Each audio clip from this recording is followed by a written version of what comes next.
안녕하세요. 썰처녀입니다. 구독과 좋아요는 썰처녀에게 큰 힘이 됩니다. 오늘의 사연 시작하겠습니다.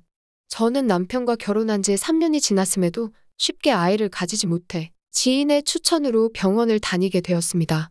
아이를 얻지 못한 이유는 남편의 불임 때문이었죠. 남편은 인정할 수 없다며 다른 병원도 가보자고 했고 여러 병원을 다녔지만 매번 같은 답이었습니다. 우울해하던 남편에게는 마음 아파하지 말라고 위로했습니다. 양쪽 가족들에게 말할 수밖에 없는 상황이 되어 힘들지만 우리 부부는 사실을 알리게 되었습니다. 그러던 어느 날 도련님의 전 여자친구가 느닷없이 시댁을 찾아왔습니다. 그러면서 도련님 사이에 생긴 아이라며 막 태어난 아이를 놓고 가버렸죠.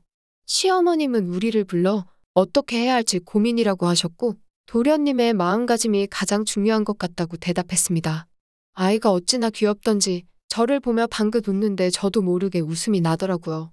도련님은 명문대를 졸업하고 외국계 대기업에 취업해 이제 인생 시작인데 바쁘다며 자신은 아이를 돌볼 수 없다고 못 박았습니다. 경제적 능력이 됐음에도 아이를 고아원에 보내자는 책임감 없는 소리와 함께 남탓만 하며 본인 잘못을 몰랐죠. 시어머님은 저와 남편을 불러 도련님의 의견에 대해 이야기하셨고 울며 저희 부부가 아이를 케어해주는 게 어떠냐고 물으셨습니다. 그게 무슨 말이냐고 물으니 어머님은 너네 어차피 불임이라 아이 없는데 그래도 핏줄인 조카 키우는 게 낫지 않니? 하며 말하셨죠. 어머님 말씀은 이해가 되지만 힘들 것 같다고 대답했습니다. 옆에 있던 남편은 어머님께 쓸데없는 소리 좀 하지마 엄마 라며 소리쳤고 자신이 불임이라 오히려 저에게 미안해서 더 화를 내는 것 같았습니다. 어머님은 우선 생각해보라고 하시고 자신이 키우겠다고 하셨습니다. 그렇게 도련님의 아이 문제는 정리가 되나 싶었죠. 그러던 중 남편이 사업하는 친구에게 명의를 빌려주면서 집을 날릴 위기에 빠졌습니다.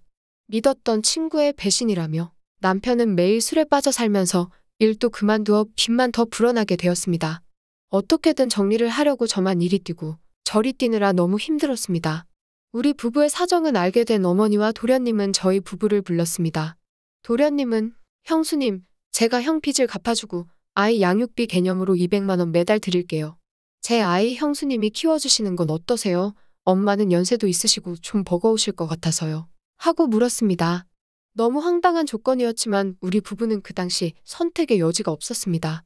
남편은 그날도 술에 취해 다른 방에서 자고 있어 저만 대답하면 끝나는 일이었습니다. 일주일 동안 도련님의 제안에 대해 생각한 뒤 결론을 내렸습니다. 아이를 제가 보살피기로요. 남편은 도련님의 도움으로 다시 정신을 차리게 됐고 재취업에 성공하여 열심히 일하게 되었습니다.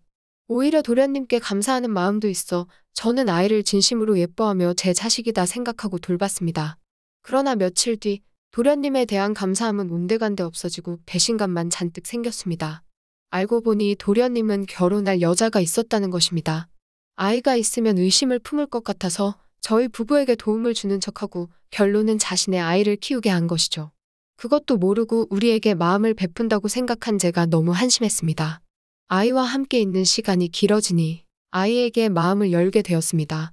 그런데 어느 날 제가 저녁을 준비하던 중 혼자 놀던 아이의 손이 다치는 일이 생겼습니다. 바로 병원으로 데려가 치료를 받고 있는데 어머님은 불이 나게 달려오더니 친아들 아니라고 이렇게 막 키울 거니? 소리치셨습니다. 아직 아이가 말을 못해서 관심은 없어 보였지만 어머님의 말에 너무 서운했습니다. 어머님, 친아들 아니라고 막 키우려고 한 적 한 번도 없고요. 제가 낳은 아이라고 생각하면서 누구보다 진심으로 키우고 있어요. 대답했습니다. 어머님은 친엄마가 이렇게 애를 방치하냐며 저를 째려보셨습니다. 어머님, 아이 이제 말 배우고 하면 다 알아들을 텐데 아이 앞에서는 가려서 말해주세요. 어머님은 제 말을 듣고 미안했는지 사과를 하신 뒤 다신 안 그러겠다 하고 집으로 돌아가셨습니다. 남편이 직장을 다니면서 아이를 홀로 육아하는 날이 많았지만 자주 도와주지 못하는 남편에게 잔소리는 일절하지 않았습니다. 그러던 중 옆 동네 사는 친구와 함께 아이를 데리고 키즈카페에 가게 되었습니다. 이야기 도중 친구는 저 가족은 남편도 같이 왔나 봐. 보기 좋다 하였고 그래서 어디 하며 보게 되었는데 남자의 뒷모습은 익숙했습니다. 여자아이와 엄마 그리고 남편으로 보이는 한 남자가 다정하게 있었습니다. 그 남자를 자세히 본 저는 마시던 음료수를 떨어뜨리고 말았습니다. 왜냐하면 그 남자는 제 남편이었거든요. 친구는 잘못 봤겠지 했지만 오늘 입고 간 옷과 똑같았습니다. 친구는 우선 사진 찍어 두어야 한다며 놀란 저 대신 사진과 동영상을 찍어 주었습니다. 친구에게 먼저 가야 할 것 같다 말한 뒤 아이와 함께 그 자리를 후다닥 피했습니다. 제가 그때 왜 피했는지 모르겠지만 아이에게 그런 모습을 보여주고 싶지 않았습니다. 퇴근하고 아이와 놀아주라고 하면 매번 일하느냐고 힘들다고 한 번을 놀아주지 않던 남편이 다른 사람의 아이와 행복하게 놀고 있는 모습은 정말 역겹고 정신적으로 힘들었습니다. 도련님의 아이를 키워주며 살고 있는데 배신을 때리는 남편을 보니 같이 못 살겠다는 생각이 들었습니다. 혼자 끙끙 앓아봤자 답이 없을 것 같아 어머님께 말씀드리기로 마음먹었습니다. 키즈카페에서 있던 이야기를 어머님께 하였고 어머님은 너가 잘못 봤겠지 하셨습니다. 사진과 동영상을 함께 보여드리니 다시 말을 바꾸시며 남자들은 다 바람펴도 결국 조강지처를 찾는 법이다. 예전에는 다 그러고 살았어. 너가 너무 예민한 거야. 하시곤 저를 이상한 사람 취급을 하더라고요. 저희 둘의 대화를 들었는지 방에서 나온 도련님은 형수님, 형 원래 여자 좋아했잖아요. 그거 알고도 결혼한 거 아니에요? 그리고 형 지금 돈도 없어서 얼마 못 가고 끝날 거예요. 형수님 아시듯이 형이 실증 잘 내잖아요. 기다려봐요. 어머니와 도련님의 말을 듣고 난 후 정말 팔은 안으로 굽는다는 말이 괜한 이야기가 아니구나 생각이 들었습니다. 더 이상 이놈의 식구들과는 엮이고 싶지 않았지만 며칠 뒤 어머님께서 연락이 왔고 도련님의 상견례 날짜를 잡았으니 그때 보자고 했습니다.